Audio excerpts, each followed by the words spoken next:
इस कार्यक्रम के पुण्यार्चक हैं आचार्य श्री 108 प्रमुख सागर जी महाराज गुरु भक्त परिवार।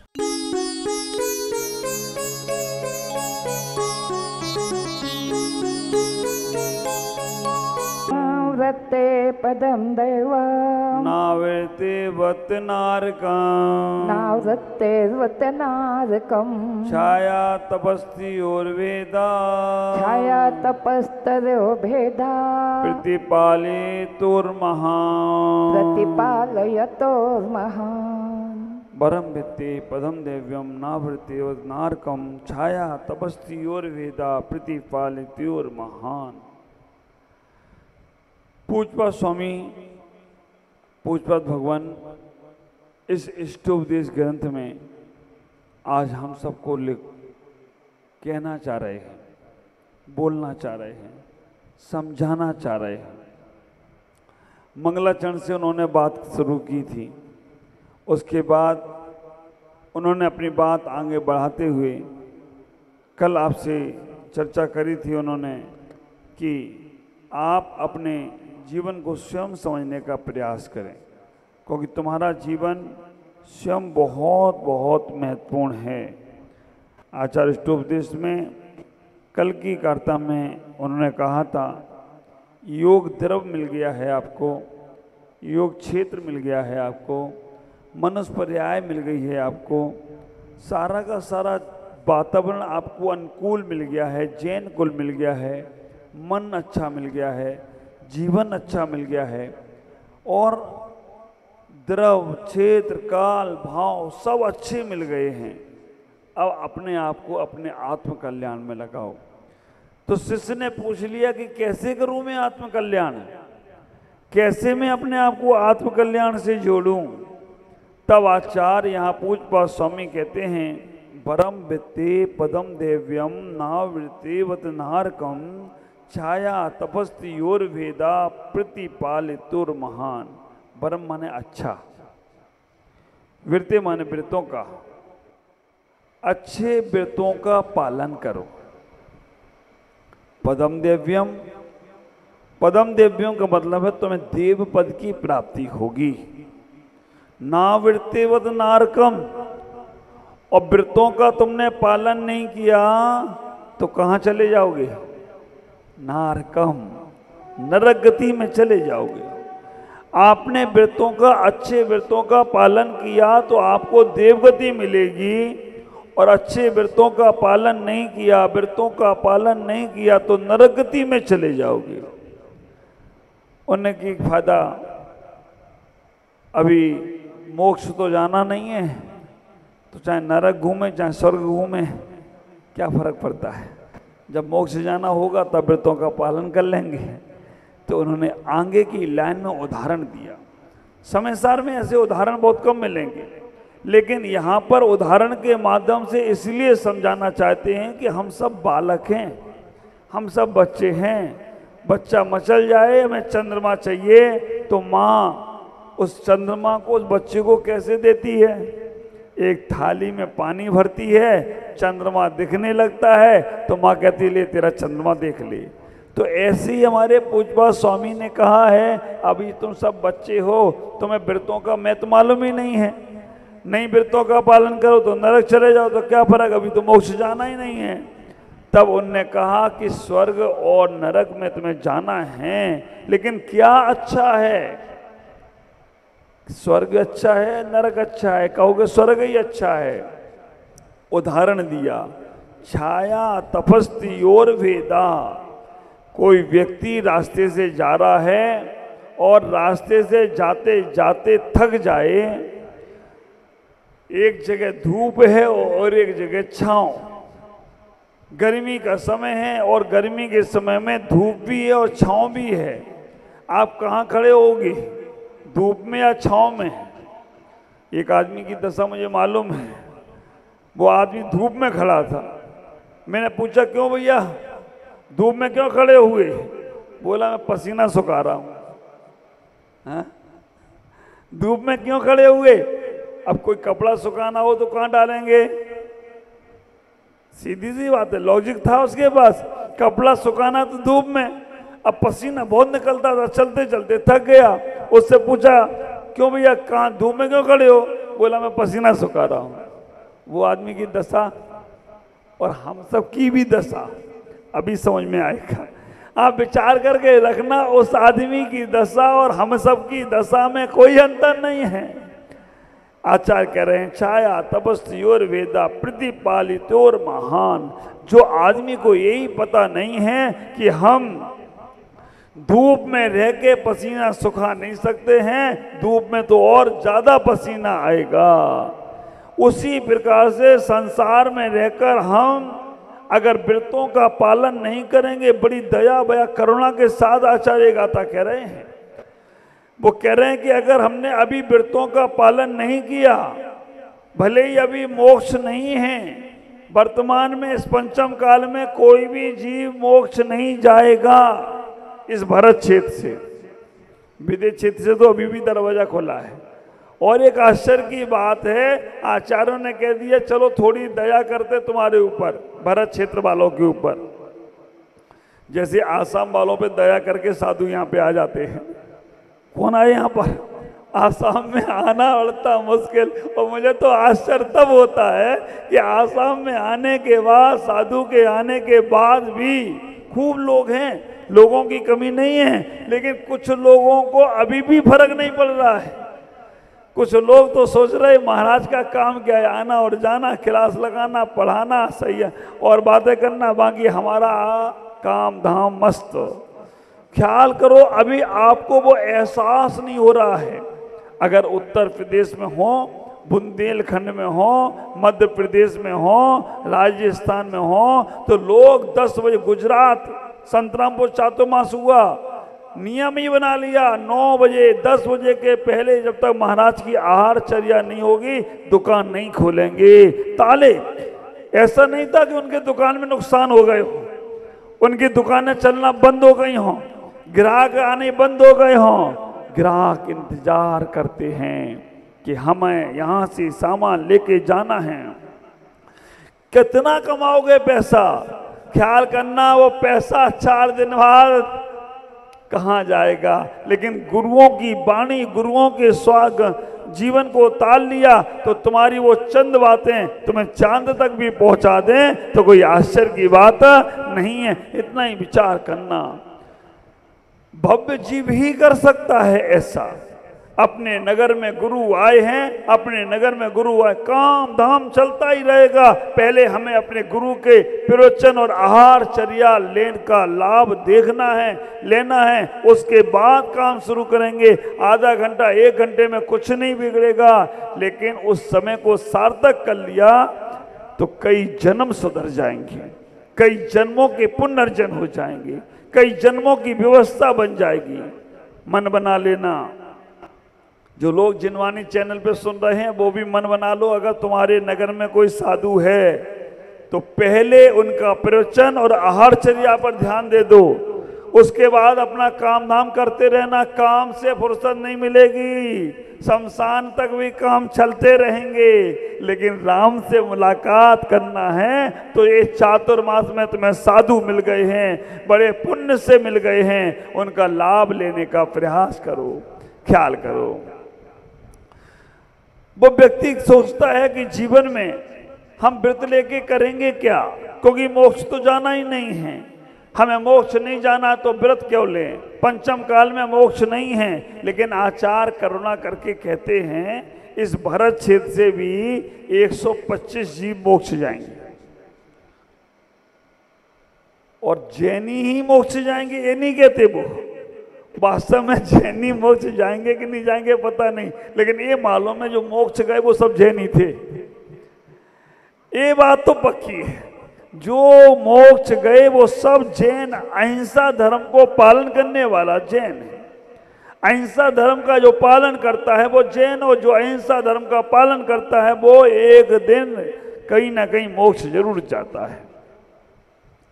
तो 125 लोग यहाँ से मोक्ष जाएंगे, उसमें आपको नंबर लगाना है क्या? पहले समझ लो, फिर कहना कि हाँ महाराज मेरा नंबर लगाओ।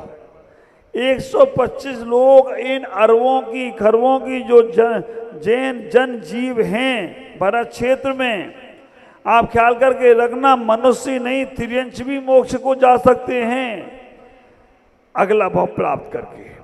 तद्भव से तो केवल मनुष्य ही जाएगा, स्त्री भी नहीं जाएगी। तद्भव मोक्षगामी तो केवल पुरुष ही होगा, स्त्री भी नहीं होगी, लेकिन परंपरा से वो तिर्यंच भी मोक्ष जा सकता है। तो 123 जीव जो भरत क्षेत्र के मोक्ष जाएंगे वो सम्यक दृष्टि नहीं होंगी। हाँ, वो सम्यक दृष्टि नहीं होंगे, वो होंगे भद्र परिणामी मिथ्या दृष्टि, घोर मिथ्या दृष्टि भी नहीं होंगी। ऐसा मिथ्यात्व भी नहीं होगा कि जिनको धर्म कर्म से मतलब नहीं, जिनको हिंसा और अहिंसा में अंतर नहीं करते हैं, पुण्य और पाप में अंतर नहीं करते हैं। ख्याल करना, भव्य होंगे, पुण्य वाले होंगे, और मिथ्या दृष्टि इसलिए होंगे क्योंकि वो संयम नहीं ले पा रहे हैं, वो व्रतों का पालन नहीं कर पा रहे हैं, देवशास्त्र गुरु पर श्रद्धान नहीं कर पा रहे हैं, और कर भी लिया तो मन इधर उधर डामाडोल होता रहता है।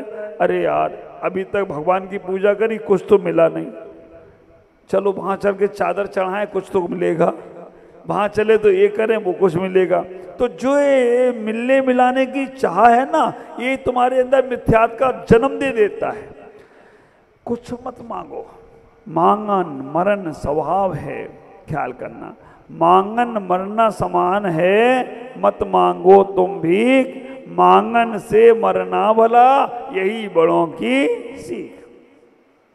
हम तो अपने भगवान के पास जाकर केवल पूजा प्रार्थना अरदास प्रार्थना करते चले जाओ। जो हमारी किस्मत में होगा, जो हमारे भाग में होगा, वो हमें जरूर मिलेगा। कोई उसे नकार नहीं सकता, कोई उसे काट नहीं सकता। दूसरे लोग अड़चन डाल सकते हैं। विघ्न हरण कौन है? पारसनाथ। और विघ्न करण कौन है? ख्याल करना, जो अच्छे काम नहीं करेंगे, कोई कर रहा हो तो उसमें विघ्न डालेंगे, विघ्न डालेंगे। खुद नहीं कर सके, दूसरा करे, उसमें भी विघ्न डालें। वो विघ्न करण संतोषी, विघ्न करके उन्हें संतोष मिलता है, और विघ्न हरण पारसनाथ बन जाते हैं। तो हमें विघ्न करण नहीं बनना है, हमें विघ्न हरण बनना है। और विघ्न हरण बन गए तो पारसनाथ बनो या ना बनो, पारसनाथ के भक्त बन जाओगे तो भी कल्याण हो जाए तो कोई आश्चर्य की बात नहीं। कभी भी अच्छे कामों में विघ्न मत डालना। ख्याल करना, इतना जीवन व्यवस्थित हमें मिला है, हमें पंचम काल में मोक्ष मिले या न मिले, व्रत मिल रहे हैं, इसका सौभाग्य समझो। सम्यक दर्शन की प्राप्ति हो रही है, इसका सौभाग्य समझो। मेरे गुरुदेव आचार्य भगवान पुष्पदंत सागर जी महाराज बड़ी प्यारी बात कहते हैं, वो लॉजिक के साथ कहते हैं। वो इतना ही कहने का प्रयास करते हैं, स्त्री ही बांझ नहीं होती है, पुरुष भी बांझ होता है। बांझ का मतलब समझते हो? बच्चे को जन्म नहीं दिया उसे बांझ बोलते हैं। स्त्री ही बांझ नहीं होती है, पुरुष भी बांझ होता है, और स्त्री बच्चे को जन्म देने वाली भी बांझ होती है। आपको लगेगा महाराज कैसी बातें कर रहे हो, बच्चे को जन्म दे दिया फिर भी बांझ क्यों? जिसने अपने जीवन में सम्यक दर्शन को जन्म नहीं दिया वो बांझ है, संसार में ही घूमता रहेगा, संसार से पार होने वाला। सम्यक दर्शन को जन्म दिया तब समझना तुम अब पुत्र हो गए हो। सम्यक दर्शन को जन्म दिया तो समझना अब तुम्हें कोई तारण हारण वाला आ गया है। बेटे को जन्म देते हो तो लगता है अब तारणहार आ गया मेरा, अब वो तारणहार तारेगा या ताड़ेगा ये तो बाद में मालूम पड़ेगा। ख्याल करके रखना, हम पुत्र को जन्म देते हैं ये मेरा तारणहार, और तारणहार है वो तारणहार है मालूम, लेकिन सम्यक दर्शन को जन्म दिया तो मैं निश्चित कहूंगा, सम्यक दर्शन को जन्म दिया तो वो सम्यक दर्शन तुम्हें तारेगा ही तारेगा, कभी संसार में डुबाएगा नहीं। आचार्य यहाँ कह रहे हैं सम्यक दर्शन को जन्म देने का प्रयास करो। क्लास में चर्चाओं में सम्यक दर्शन के विषय में बिल्कुल विस्तार से बताऊंगा, अभी इतना ही ख्याल करना। आचार्य कह रहे हैं व्रतों के साथ स्वर्ग चले जाना अच्छा है, और आवृतों के साथ नरक चले जाना अच्छा नहीं है। कितनी करुणा कर रहे हैं। वो कह रहे हैं अभी समझ जाओ आप, अभी ये पंचम काल चल रहा है। अभी अगर तुमने व्रतों का पालन नहीं किया, अभी तुमने व्रतों को नहीं लिया, अभी तुमने संयम नहीं लिया, अभी तुमने अपने जीवन को व्यवस्थित नहीं किया, अभी तुमने जीवन को सेटिंग नहीं बैठा ली, अगर तुमने अपने आप से बात करने का प्रयास नहीं किया, तो छठम काल ऐसा आ रहा है। छठम काल पंचम काल महादुखदाई बोलते हैं, पंचम काल महादुखदाई बोल, छठा काल तो ऐसा आने वाला है, एक हाथ का शरीर रहेगा आपका।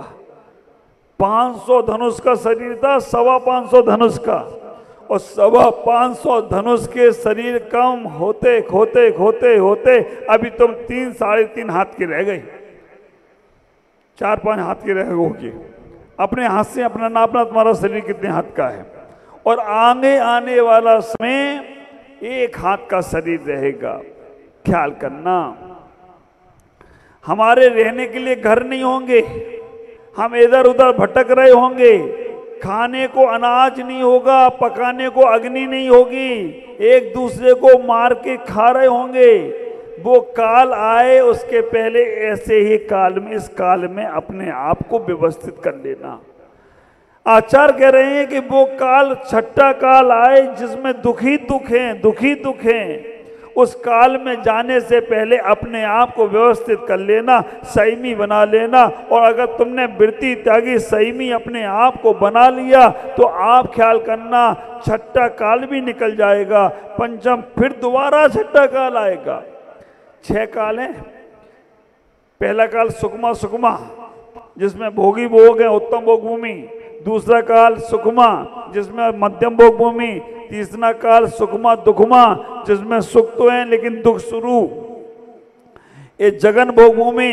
चौथा काल है दुखमा, चौथा काल है सुखमा दुखमा जिसमें सुख भी है लेकिन दुख ज्यादा है। और 5वां काल है दुखमा, सुख तो लेस भी नहीं है, दुखी दुख हैं। ख्याल करके रखना, लेकिन कम है।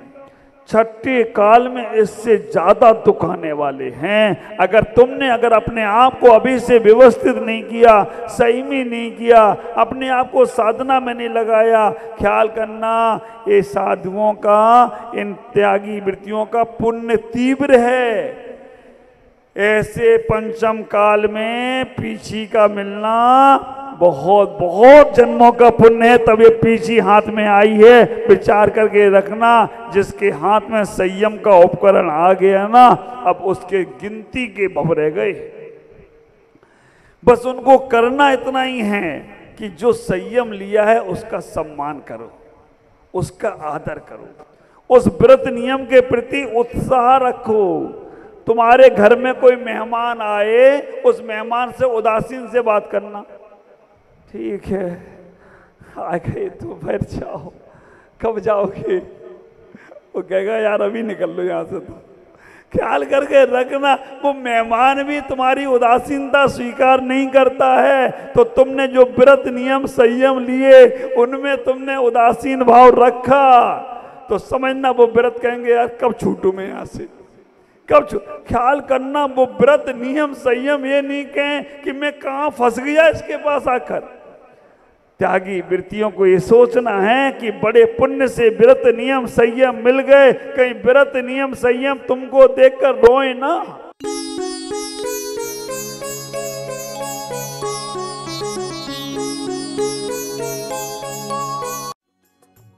इस कार्यक्रम के पुण्यार्चक थे आचार्य श्री 108 प्रमुख सागर जी महाराज गुरु भक्त परिवार।